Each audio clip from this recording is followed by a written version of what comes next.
이렇게 오늘도 이렇게 함께 헬세드 교회와 연합 예배로 드리게 되어서 참 기쁘고 참 행복합니다. 이렇게 와서 또 이렇게 느껴 보니까 불 끄고 이제 또 조명을 또 이렇게 해놓으니까 좀 느낌이 좋네요. 이거를 우리는 왜 몰랐을까? 우리도 이제 빨리 조명을 좀 사고 좀 불을 끄고 이런 걸 좀 배워야 됩니다. 우리도. 그래서 이렇게 지난 몇 년간 이렇게 오고 가면서 가까이서 항상 봤지만 잘 몰랐어요. 이렇게 얼굴만 이렇게 왔다 갔다 보기만 하고 인사만 하다가 이렇게 함께 하나가 되어서 예배드리게 하는 이 하나님의 섭리에 오늘 참 이 감사함과 이 놀라움을 느끼는 시간입니다. 우리 헬세드 교회와 예그림 교회가 이렇게 가깝게 지내게 된 것들 중에 하나는 아마도 이게 다른 것이 아니라 우리 아이들이 좀 이렇게 큰 한 몫을 한 것 같습니다. 그 중에서도 이게 저희 아이들이 이게 중간 역할을 잘 해줘서 이게 조금 더 편안한 마음으로 이렇게 가까이 오지 않았나라는 생각이 듭니다. 저희 아이들을 참 예뻐해 주셔서 너무 감사합니다. 그래서 오늘 좀 저희 아이들 얘기를 조금 해보려고 하는데 우리 예그림 교회 성도님들은 좀 아시겠지만 제가 이렇게 아이들이 없었으면 어떻게 설교를 했을까 싶습니다. 아이들 얘기가 항상 설교에 나와요. 아이들이 없었으면 어떻게 설교를 준비했을까 뭐 이런 생각이 좀 막막하기도 합니다. 저희 아이들 아까 전에 이렇게 첫째 이름은 지온입니다. 둘째 이름은 잘 아까 모르셔서 물어보시던데 지용이에요. 첫째는 지온이 그리고 둘째는 지용인데 무슨 뜻이냐면 제가 다솔인데 다윗하고 솔로몬에서 다솔이고 지온이는 시온, 치온에서 시온이고 그리고 지혜롭고 용감하게 크라 그래서 지용이고 이렇게 해서 세 명 이렇게 이름을 좀 이렇게 엮어봤습니다. 근데 우리 이제 지용이는 집에서나 밖에서나 뭐 큰 차이가 없습니다. 똑같습니다. 하는 모습이 똑같은데 지온이는 여기서는 굉장히 부끄러워하죠. 굉장히 부끄러워하고 이렇게 막 숨어 있고 이러지만 좀 편해진 곳에서는 아주 공주입니다. 이거 공주라고 해주는 것을 아주 좋아하고 또 이게 제가 가끔씩 공주라고 하지 않거나 뭐 이렇게 조금 멋있는데 오늘 되게 멋있게 잘했네 이러면은 이게 지적을 하고 공주라고 하라 그러고 예쁘다고 해야 된다라고 정확하게 알려줍니다. 성도님들이 여기서 좀 예쁘다고 하면 막 도망가고 막 이렇게 숨어 있고 그러는데 올해부터 이제 유치원을 다닙니다. 그래서 유치원에 갔는데 벌써 거기서는 좀 이제 공주 역할로 이렇게 자기가 나름대로 캐릭터를 잡았나 봅니다. 그래서 뭐 이렇게 저도 좀 개인적으로는 이제 유치원도 갔고 이제 6살이니까 좀 태권도 같은 것들 좀 배우면 어떨까 이런 생각을 좀 했는데 태권도 배우라니까 또 이제 태권도는 멋있는 거니까 싫고 발레를 배우겠다. 나는 발레가 공주니까 발레를 해야 된다. 발레를 배우고 있습니다. 그래서 발레를 열심히 하고 있는데 이 참 아들이랑 딸이랑 참 다른 것 같습니다. 뭐 이렇게 뭘 이렇게 뭐가 예쁘다라는 걸 가르치지도 않았는데 예쁜 것을 알아서 하고 예쁜 것을 골라서 하는 걸 보면 옷도 이렇게 예쁜 드레스만 입습니다. 뭐 따로 저희가 막 저거 입으라고 하는 게 아닌데 저 참 잘 알아서 이렇게 예쁜 것을 골라서 하는 이런 이 하나님의 이 창조 섭리가 참 놀랍다는 생각을 좀 하게 됩니다. 교회 이제에서는 좀 얌전한 척하지만 집에서는 그래서 지원이가 발레 공연을 해요. 발레 공연을 하는데 저희가 앉아서 관람을 해야 됩니다. 등장하는 것부터 박수를 치고 발레 공연하는 동안 놀라운 표정을 찍고 끝나면 이제 박수로 마무리하는 것까지 다 봐야 됩니다. 근데 그렇게 막 노래를 켜놓고 노래 부르고 막 신나게 춤을 춰요. 근데 옆에서 지용이도 뭐 같이 들썩들썩 뭐 잘 모르지만 누나가 막 하니까 신나서 들썩들썩 춤을 춥니다. 근데 그 아이들 지원이와 지용이의 모습을 보면 얼마나 신이 나서 저렇게 춤을 출까, 얼마나 신이 나서 이게 노래를 부를까 이런 생각이 듭니다. 저는 뭐 이렇게 아무리 신나도 뭐 춤을 추거나 노래를 부르거나 이러지는 않거든요. 근데 아이들은 신나면 춤을 춥니다. 신나면 노래를 부릅니다. 근데 그런 걸 보면서 노래하고 춤춘다라는 것은 참 기쁘고 뭐 이런 행복하다라는 것을 나타내는 그런 행위입니다. 오늘 이렇게 성경에도 보면 지온이와 이 지용이처럼 노래하면서 춤추는 이들이 성경에도 나옵니다. 이스라엘 백성들을 이제 애굽에서 이제 나왔습니다. 홍해를 건넌 후에 거기에서 홍해를 건너서 노래하면서 춤을 추는 모습이 나옵니다. 애굽에서 노예로 살아왔었습니다.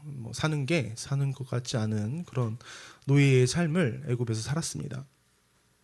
그래서 모세의 지도로 이제 애굽을 나오고자 했으나 애굽의 왕 바로가 허락하지를 않죠. 그래서 여러 우여곡절 속에서 이제 애굽을 떠나게 되었고, 그 절정이 어디서 나옵니까? 이 우리가 잘 알고 있는 홍해 바다 앞에서 그 절정이 나타납니다. 앞에는 홍해가 가로막고 있고 뒤에서는 용맹한 이 애굽의 군사들이 몰려옵니다. 잡으러 옵니다. 그래서 이럴 수도 없고 저럴 수도 없는 이런 상황에 빠져 있었습니다. 근데 이제 이스라엘 백성들은 끝내 이제 애굽에서 탈출을 성공하지 못하고 다 잡혀서 죽임을 당하든지 아니면 원래대로 애굽으로 돌아가서 노예 생활로 다시 해야 되는 그런 막다른 골목에 서 있습니다. 앞날이 막막하던 그때에 모세가 이제 지팡이를 들어서 홍해를 향해서 내밉니다. 그랬더니 큰 바람이 불어서 홍해의 물을 가릅니다. 물이 좌우로 이제 벽처럼 세워지고 마른 땅이 되어서 이스라엘 백성들은 그 마른 땅을 향해서 걸어서 홍해를 건너가는 모습을 우리가 성경을 통해서 봅니다. 애굽의 병사들도 이제 그리로 따라오죠. 근데 이스라엘 백성들이 다 지나가고 나서 모세는 다시 손을 바다로 내밉니다. 그러니까 이제 벽처럼 세워졌던 이 물이 다시 원래대로 채워져서 애굽의 군사들은 다 물에 빠져서 죽습니다. 이렇게 하나님께서 놀라운 모습으로 인도하시는 가운데 이스라엘 백성들은 홍해를 건넙니다. 홍해를 건넜다라는 것은 굉장히 큰 의미가 있습니다. 이제 애국과는 이제 영원히 단절됐다라는 겁니다. 이제 애국과는 끝이라는 의미를 가지고 있습니다. 건너왔으니까 이제 끝이죠. 만날 일이 없지 않습니까? 이제 애굽의 종에서 완전히 벗어났습니다. 이제 더 이상 바로 왕의 이 명령에 이렇게 순종하고 이게 신경 쓰지 않아도 됩니다. 이것이 너무나 놀랍고 감사해서 이스라엘 백성들은 노래하면서 춤을 췄던 겁니다. 지온이가 춤을 췄던 것처럼 노래하면서 춤을 추는 모습이 여기서 나옵니다. 출애굽기 15장 1절부터 18절을 보시면 모세가 노래하는 것이 나옵니다. 모세가 노래했다라는 것은 온 이스라엘 백성이 전부 그 노래를 들으면서 함께 기뻐했다라는 것을 의미하고 있습니다. 이어서 19절부터 21절까지 보시면 아론의 누이 미리암이 소고치면서 춤추는 장면이 또 나옵니다. 미리암을 따라서 이스라엘 여인들이 함께 춤을 추면서 노래를 합니다. 이렇게 홍해를 건넌 것은 그들에게는 아주 큰 기쁨이 되었습니다. 그런 후에 첫 번째로 나타난 이야기가 오늘 본문입니다. 홍해를 건너서 애굽을 나오고 이제 홍해를 건넌 이스라엘 백성들이 맞이한 것은, 그들이 기대한 것은 젖과 꿀이 흐르는 가나안 땅을 기대했지만 그것이 아니라 그들이 만난 것은 광야를 맞이합니다. 그렇게 어렵게 애굽을 탈출해서 만난 것이, 그렇게 놀라운 기적을 겪고 나서 만난 것이 좋은 곳이 아니라는 것입니다. 광야라는 것입니다. 그들은 이곳 광야에서 40년을 보내게 됩니다. 홍해를 건넌 데까지만 해도 이것만 건너면 다 이루어질 줄 알았습니다. 이제 다 끝났겠지. 이것만 건너면 이제 힘든 일 없어지겠지. 그런데 홍해를 건너고 보니까 광야가 기다리고 있습니다. 그 광야에서 사흘 길을 걸어서 마라에 이르는 동안 물을 한 모금도 얻지를 못합니다. 마라에 이르러서 이제 간신히 물을 얻습니다. 근데 그 물이 쓴 물이어서 물을 마실 수가 없습니다. 그래서 그곳을 마라라고 합니다. 근데 몇 년 전부터 이 마라탕이 좀 유행해서 이 마라라고 이렇게 하면은 이렇게 막 얼얼한 그 마라 맛을 생각하시는 게 있는데, 중국 마라가 아니라 오늘 나오는 내용은 히브리어로 마라, 쓴 물, 쓰다라는 뜻입니다. 쓰다. 그래서 우리가 생각할 부분은 홍해를 건넌 후에 행복한 여정이 펼쳐지는 것이 아니라는 것입니다. 홍해를 건넌 후에는 마라와 같이 쓰디쓴 이 삶을 살아야 되는 광야를 만나게 된다는 것을 우리가 주목하셨으면 합니다. 이것을 보면서 우리가 신앙을 갖고 살아간다는 것은 과연 무엇인가, 우리가 함께 생각해보는 시간이 되었으면 좋겠습니다. 홍해 사건을 겪은 이후에 젖과 꿀이 흐르는 가나안 땅이 아닌 광야를 만난 이스라엘 백성들을 보면서 우리는 신앙으로 산다라는 것에 대해서 우리가 함께 생각해 보면서 오늘 시간을 함께 보내기를 원합니다. 먼저 우리는 구원의 성격을 좀 잘 이해하셨으면 좋겠습니다. 우리는 구원을 뭔가 이렇게 끝난다라는 걸로 좀 생각하는 경향이 있습니다. 한국 기독교의 전도 방법에 이런 전통이 있죠. 그래서 우리는 항상 예수 믿고 천국 가세요 이런 얘기를 합니다. 전도할 때 항상 이런 얘기를 하죠. 근데 이렇게 전도를 하다 보니까 죽어서 가는 이 천국에만 우리가 관심을 가지고 있습니다. 그래서 구원을 받았다라 그러면 뭔가 천국행 티켓을 받은 것처럼 생각을 합니다. 이 티켓이 있으면, 구원이라는 티켓이 있으면 때가 되면 이제 열차에 오르게 되고 그 열차가 이제 천국으로 가니까 이 티켓이 없으면 그 열차를 탈 수조차 없지 않습니까? 그러니까 맞는 면이 있긴 합니다. 근데 그 열차가 지금 멈춰 있는 것이 아니라 계속 움직이고 있다라는 면에서는 우리는 잘 생각하지 않습니다. 우리는 이미 천국행 기차를 타고 천국을 향해서 천천히 가고 있는 것입니다. 천국은 이 세상에서 삶을 살다가 죽을 때가 되어서 이제 천국이라는 그런 곳으로 가는 것, 그런 효력이 발휘하는 것이 아니라 이제 죽어서만 가는 것이 천국이 아닙니다. 이미 이 땅에서 우리는 천국의 삶을 살아야 되는데 우리는 그것에 대해서는 전혀 생각하지 않는다는 것입니다.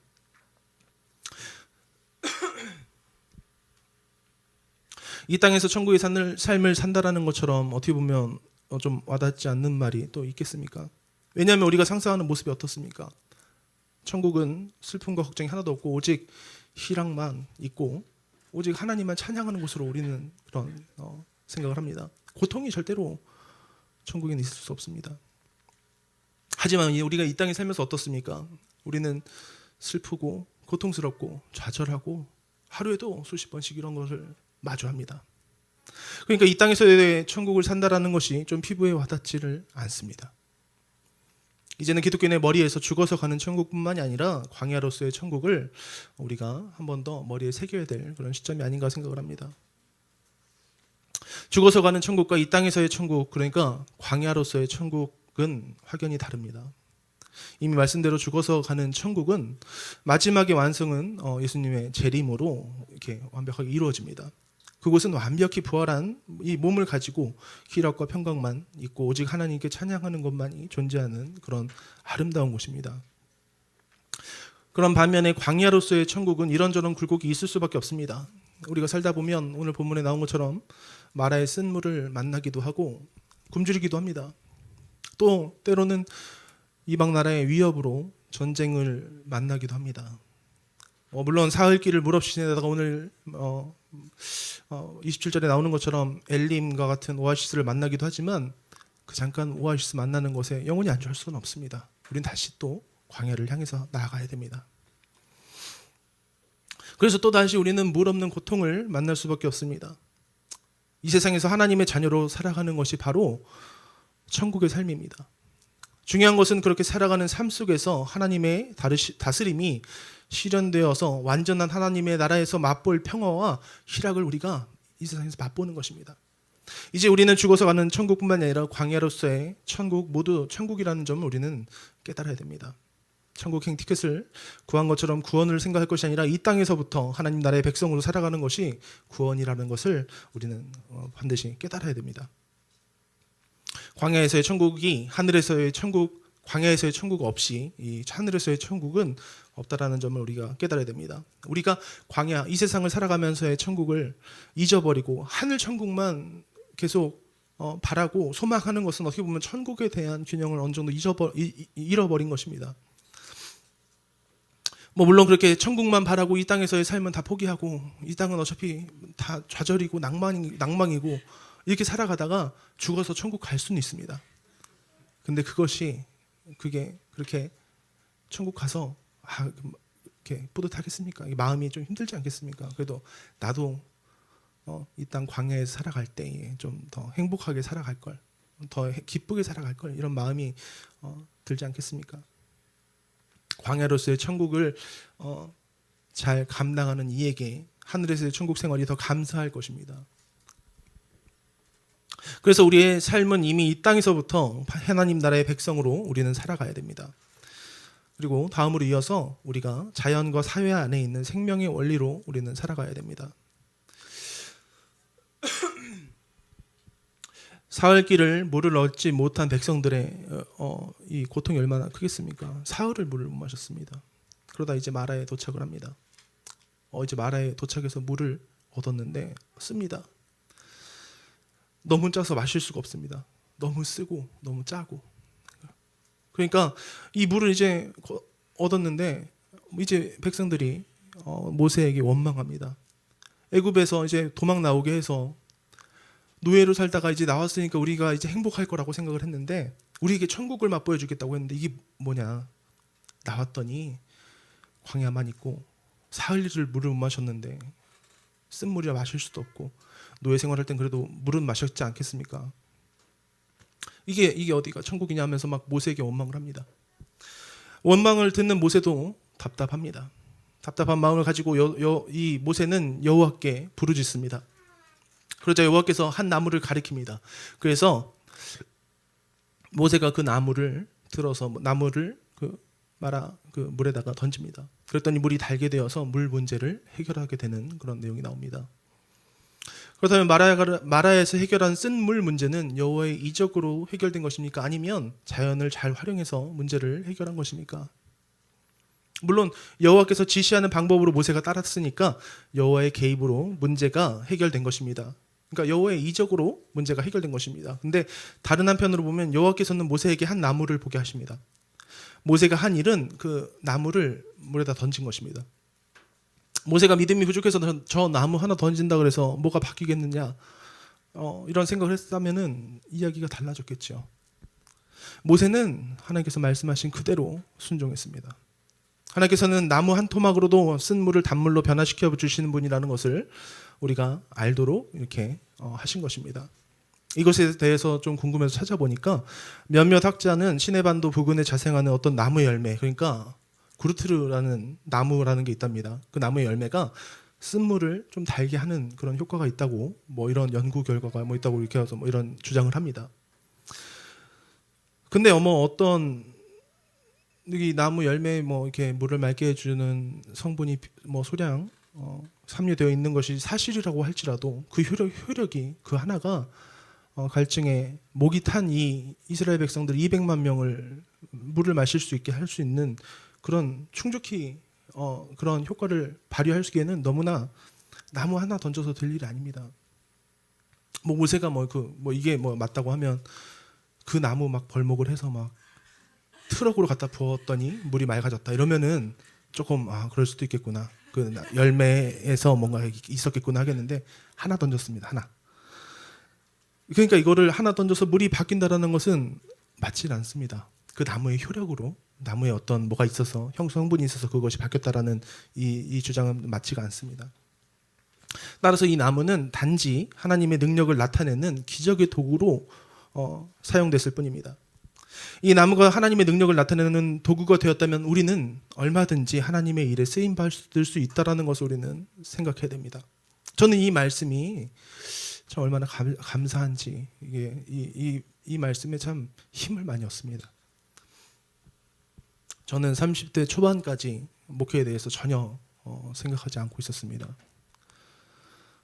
저는 오히려 청소년 분야에 관심이 있어서 공부도 청소년 쪽으로 공부를 했고 청소년 관련해서 강의도 했고 진로에 도움이 되는 이런 책도 한 권 써서 이렇게 쓴 적이 있습니다. 직장도 지금 중학교에 있는 이 청소년 기관에서 이렇게 취업을 해서 이제 내가 하고 싶은 그동안 꿈꿔왔던 어떤 내 꿈을 어느 정도 다 이루었다. 이제 이거를 잘 유지하고 이렇게 잘 나가면 되겠다. 이렇게 어느 정도 만족하면서 살고 있었습니다. 그런데 그러던 2021년 12월에 아버지께서 정말 거짓말처럼 이 코로나가 한창 기승부리던 그 시기에 코로나에 걸리셔서 정말 올해도 아닙니다. 한 보름 정도 되는 그 짧은 시간에 돌아가셨습니다. 그러니까 예상을이라도 좀 할 수 있었으면 좀 덜했을까요? 근데 건강하시던 분이 너무 짧은 시간에 갑자기 돌아가시니까 이게 꿈인가? 이게 현실로 잘 와닿질 않습니다. 그나마 코로나는 만날 수가 없으니까 격리돼서 어디 가셨는데 얼마 있으니까 돌아가셨습니다. 그러니까 이게 너무 와닿질 않습니다. 그 너무 거짓말처럼 그렇게 떠나시고 이제 장례를 치르고 나니까 2021년 12월 31일 날이었습니다. 그래서 2022년 1월 2일 날이 주일날이었습니다. 장례를 치르면서 수많은 목사님들이 오셨습니다. 그래서 수많은 목사님 오셔서 당연히 전 외아들이니까 너가 이렇게 목회를 하는 것이 당연하다는 듯이 이렇게 말씀을 하십니다. 그래서 처음에는 저는 무슨 아닙니다. 제가 할 일은 아닙니다. 저는 당연히 아니라고 말씀드렸습니다. 처음에 그래서 첫날에 몇 번 오셔서 이렇게 말씀하실 때는 그냥 아니라고 했는데 이렇게 아니라고 할 때마다 이제 목사님들이 앉아보라고 그래갖고 뭐 한 30분씩 설명을 하십니다. 너무 길어집니다. 얘기가 길어지고 오시는 분마다 계속 와서 저는 하는 일이 있어서 저는 아닙니다. 이렇게 하면은 앉아보라고 그러면서 또 설명을 하십니다. 그렇게 3일을 이렇게 겪다 보니까 한 첫째 날을 이렇게 겪고 나서 똑같은 질문을 계속 들어보니까 이게 거의 길어지니까 그 다음 날부터는 와서 이렇게 너가 이제 목회를 하는 것처럼 이렇게 말씀하시면 예, 제가 하겠습니다. 걱정 마세요. 제가 책임지고 우리 교회 잘 이끌어 나가겠습니다. 일단 마음이 없지만 길어지니까 일단 둘러댔습니다. 이렇게 많은 이게 목사님들이 오셔서 그런 얘기를 계속해서 하시니까 이게 문득 드는 생각이 이게 하나님께서 나에게 주시는 메시지인가 이런 마음이 듭니다. 한 분도 그렇게 하는 거 아니라고 이렇게 하시는 분이 있었으면 조금 고민했을지 모릅니다. 근데 오시는 분이 다들 이렇게 말씀을 하십니다. 당연히 너가 해야 되는 것처럼. 이제 신학을 한 거 이렇게 목회에 관심이 있었고 이렇게 그렇게라도 살았으면 모르겠는데 그냥 평범하게 그냥 직장 다니면서 오히려 이렇게 특별한 거 없이 이렇게 살았는데 하라고 하니까 이게 어떻게 보면 메시지인가라는 생각이 들었습니다. 그래서 제가 존경하는 이제 교수님들에게 좀 또 인생의 멘토라고 생각되는 분들에게 몇 분에게 또 전화를 해서 여쭤봤는데 그분들도 다 맞다 이렇게 하는 게 맞다 괜찮다 너무 이렇게 쉽게 말씀하시는 겁니다. 그래갖고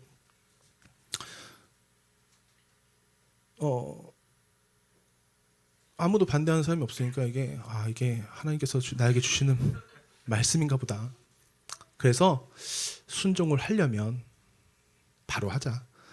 1월 2일부터 돌아오는 일주일부터 하고 안 할 거면 하지 말든지 한 2달, 6달, 1년 뒤에 하겠다. 이런 건 의미가 없고 할 거면 내일 모레부터 바로 해야겠다.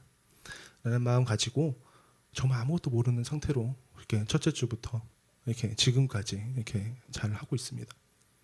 그렇게 1년을 어찌저찌 하고 작년부터는 이제 또 신학대학원에 입학을 해서 이제 2년째 이렇게 2학년입니다. 이제 신학대학원 2학년 다니고 있는데 신학대학원에 가서도 얼마나 다들 성경 지식이 많으신지 막 나와요. 바로바로는. 저도 좀 안다 생각했어요. 근데 저도 좀 안다 생각했는데 가서 보니까 그냥 무슨 왕의 몇째 아들 하면 딱 누구의 하면 바로 딱딱 나옵니다. 막 모르겠어요. 저는 그냥 구경합니다. 보고 있고 와 이러고 있고 과제는 왜 이렇게 많습니까? 지금 과제가 너무 많습니다. 과제도 너무 많고 올해부터 또 히브리어를 배우는데 히브리어는 그림 그리고 있습니다. 정말 그림 그려서 과제 알파벳 써야 된다고 하는데 히브리어 써가지고 그냥 제출하는 거에 목적을 가지고 이렇게 열심히 하고 있습니다. 이 말고도 얼마나 제가 부족한 점이 많겠습니까? 평생 준비한 것도 아니고 갑자기 시작을 해서 이렇게 이제 대학원 다닌다고 열심히 하고 있는데 거기 다니는 분들은 워낙 또 탁월한 분들이 많이 오셨고 거기서도 꼴찌 아닌가 생각이 듭니다. 부족함이 셀 수도 없이 많습니다. 그런데 하나님께서 능력 있는 사람 순으로 쓴다면 제 순서가 오겠습니까? 저는 언제 쓰임 받겠습니까? 능력 있는 사람 순으로 쓴다면 제 순서는 너무나 뒤라서 오기는 하겠습니까? 기다리다가 순서가 안 와서 천국에 갔는데 하나님께 칭찬받을 일이 무엇이 있겠습니까? 기다리다가 제 차례가 안 와서 못했습니다. 이렇게 하면 그럴 수는 없지 않겠습니까? 이 나무까지 하나도 하나님께서 쓰시면 능력을 나타낸다는 것입니다. 제가 그래도 나뭇가지보다 낫지 않겠습니까? 그래도 나뭇가지보다는 더 좋은 도구로 저는 쓰임 받지 않겠습니까? 저뿐만이 아닙니다. 여러분들도 마찬가지입니다. 성도님들도 부족하다고, 아는 게 없다고, 뭐 지식이 부족하다고 뭐 이렇게 아직은 때가 아니라고 뒤로 물러설 때가 아닙니다. 그것은 겸손이 아니라 하나님의 능력을 인정하지 않는 불신앙이 될 수 있음을 우리가 깨달아야 됩니다. 하나님께서 부르시면 바로 순종하시는 우리 성도님들이 되시기를 바랍니다. 근데 또 이렇게 말씀드리면 또 이렇게 좀 오해가 있을까봐 좀 추가하자면, 순종이라는 것이 하나님께서 다 해주시는 것이 아닙니다. 순종하면 뭐 그냥 가서 서 있으면 아무거나 다 이렇게 이루어지는 거, 하나님께서 다 이루어 주시겠지, 이게 아닙니다. 100% 내가 다 해야 되는 겁니다. 100% 다 내가 하는 겁니다. 가만히 있는다고 그래서 하나님께서 대학원 뭐 학위 주시는 것도 아니고, 뭐 강도사 고시 대신 봐주시는 것도 아니고, 시험 뭐 문제를 알려주시는 것도 아닙니다. 다 내가 공부해야 됩니다. 내가 하나님께서 막 알려주시겠지가 아닙니다. 자리에 만들어 주시겠지가 아니라 내가 가서 사람 만나고, 내가 가서 공부하고, 내가 노력해야 됩니다. 그런데 놀라운 것은 그 모든 과정 하나하나를 다 하나님께서 인도하신다는 것입니다. 내가 하는 것이 아니라 100%다 하나님께서 하시는 것입니다. 그러나 내가 100% 하는 겁니다. 모세에게 나무를 보여주시고 던지라고 했습니다. 근데 모세가 하나님께서 해주시겠지 하고 기다리면 어떻습니까? 아무 일도 안 일어납니다. 모세가 순종해서 몸을 움직여서 그 나무를 집어서 물에다 던질 때에 하나님의 능력이 그때부터 일어나는 것입니다. 그 모든 것은 하나님께서 하셨죠. 그러나 모세가 했습니다. 여러분들도 순종하셔서 가만히 계시는 게 아니라 노력하셔서 열심히 하시면 그 행위를 통해서 하나님께서 일하십니다. 순종하시는 우리 성도님들이 되시기를 바랍니다. 다시 돌아와서 하나님께서는 모세에게 한 나무를 보게 하시고 그것으로 문제를 해결해 나가도록 하셨습니다. 만약에 인간의 눈으로 본다면 그 나무 하나로 문제가 해결될 수 있나라는 이런 불신앙을 가질만 합니다. 그러나 모세는 하나님의 말씀에 토를 나지 않습니다. 자신의 생각을 앞세우지 않고 오직 하나님의 말씀에 그대로 순종을 합니다. 이번뿐만이 아니라 하나님의 역사하시는 방법이 모두 다 그렇습니다. 이번 건넌 홍해도 한번 생각해 보시기 바랍니다. 홍해가 갈라진 것을 보면 하나님의 특별하신 역사하심입니다. 그런데 하나님은 그 놀라운 역사를 하나님께서 스스로 만드신 자연을 통해서 이루십니다. 자연을 활용해서 놀라운 일을 이루십니다. 만나와 메추라기도 보시면 만나와 메추라기도 마찬가지입니다. 광야에서 일어나는 자연현상을 활용하셔서 이스라엘 백성들에게 만나와 메추라기를 주십니다. 하나님께서 창조하신 자연의 것들을 이용해서 하나님께서는 역사하십니다. 우리 사람들이 보기에는 아무것도 아닌 것 같지만 하나님께서는 그런 것을 사용하실 때에 놀라운 일이 일어난다는 것을 오늘 본문을 통해서 보여주십니다. 그러니까 우리는 기도하면서 내가 할 수 있는 것을 찾아서 하는 것도 믿음이라는 점을 우리는 잊지 말아야 됩니다. 믿음이 없으면 그 어떤 것도 부족해 보입니다. 안 될 것 같습니다. 딱 봤을 때 안 될 것 같은 느낌이 듭니다. 내 생각으로는 저거 현실적으로 라는 생각을 자꾸 합니다. 목회하면서 자꾸 드는 생각이 그겁니다. 이게 현실적으로 되나? 이 생각을 할 때마다 마음에 이러면 안 되는데 라는 생각을 합니다. 현실적으로라는 이 생각을 우리는 버려야 됩니다. 믿음을 가지면 그 어떤 것도 부족함이 없습니다. 부족해도 약해도 믿음으로 한다면 할 수 있습니다. 왜냐하면 하나님께서 하시기 때문입니다. 나무를 통해서 놀라운 역사를 나타내신 하나님께서는 우리에게 겸손할 것을 보여주십니다. 대단한 것이 있어야지 하나님을 일을 하는 것이 아니라는 것입니다. 하나님의 일을 하는 것이 나의 능력이 아니라 하나님께 쓰임받는 자가 하나님의 역사를 나타내는 것입니다. 그런데 이 나무가 무슨 능력이 있겠습니까? 그저 하나의 나무일 뿐입니다. 그런데 이 나무가 하나님께 쓰임받자 놀라운 치료의 능력을 나타냅니다. 요한계시록 22장 2절을 보시면 강 좌우에 생명나무가 있는데 그 나무 잎사귀들은 만국을 치료하기 위하여 있는 것이라 라고 기록되어 있습니다. 이 말씀처럼 오늘 본문의 이 나무 역시 하나님께 쓰임받으니까 치료하기 위하여 있는 생명나무의 역할을 해서 갈증으로 하나님을 원망하고 있던 이스라엘 백성들의 갈증을 치료하는 놀라운 역사를 보입니다. 그렇게 광야로서의 천국을 살아가는 우리에게는 부단히 하나님 앞에 겸손한 자가 되어서 어떤 일이든지 순종함으로 쓰임받는 자가 되어야 됩니다. 우리 사랑하는 성도 여러분, 하나님을 사랑하는 사람은 자연도 바라보아야 됩니다. 그리고 사회도 바라보아야 됩니다. 왜냐하면 자연을 통해서 또 사회를 통해서 하나님의 정의가 이루어지도록 우리가 힘을 써야 됩니다. 그것이 이제 우리가 광야로서 천국을 살아가는 것입니다. 이어서 우리 구원받은 우리는 하나님의 말씀에 가까워지는 삶을 더욱 살아야 됩니다. 하나님께서 보게 하신 한 나무를 던져서 쓴물을 달게 한 후에 모세는 하나님께서 주신 말씀을 이어나갑니다. 너희가 너희 하나님 나 여호와의 말을 들어 순종하고 내가 보기에 의를 행하며 내 계명에 귀를 기울이며 내 모든 규례를 지키면 내가 애굽 사람에게 내린 모든 질병 중 하나도 너희에게 내리지 아니하리니 나는 너희를 치료하는 여호와임이라. 하나님께서 원하시는 것은 하나님의 말씀에 순종하는 것입니다. 성경 전체를 보면은 아주 간단합니다. 하나님께서 약속, 언약을 주십니다. 너희들 이거 지켜야 돼 라고 창세기 처음부터 나오죠. 선악과 먹지 마 라고 얘기를 하죠. 그것을 이제 지키면 상 주십니다. 언약을 주셨는데 불순종하면 벌 주십니다. 불순종했다고 끝나는 게 아니라 하나님께서 다시 감사하죠. 새 언약 주십니다. 새 언약 주셔서 그걸 잘 지키면 벌 주십니다. 여기 상 주십니다. 잘 지키면 상 주시는 겁니다. 상 주시고 이게 지키지 못하면 벌 주십니다. 이게 성경 내내 반복되고 있습니다. 이걸 우리는 알아야 됩니다. 하나님께서 언약을 주셨을 때 우리는 그것을 지키려고 노력하는 자가 되어야 되고 그것을 지켰을 때 하나님께서는 상을 주십니다. 하나님의 말씀으로 의를 이루는 것입니다. 하나님의 계명에 귀를 기울이고 하나님의 규례를 지키는 것입니다. 하나님은 여러 방편으로 말씀하십니다. 본질적으로 우리는 신구약 성경을 통해서 하나님의 말씀을 받습니다만 신구약 성경 이외에도 자연을 통해서 그리고 사회를 통해서 또 여러 가지 일들과 사건을 통해서 또 하나님께서는 말씀하십니다. 오늘도 이렇게 우리가 연합 예배를 통해서 또 하나님께서 하시는 말씀이 있습니다. 그럴 때에 우리는 그 메시지를 잘 해석하고 잘 들어야 됩니다. 하나님의 뜻과 의지가 어디에 있는지를 우리는 발견해 나가는 것이 우리의 일입니다. 그래서 우리의 삶은 하나님의 뜻으로 실현해 나가는 것이 중요합니다.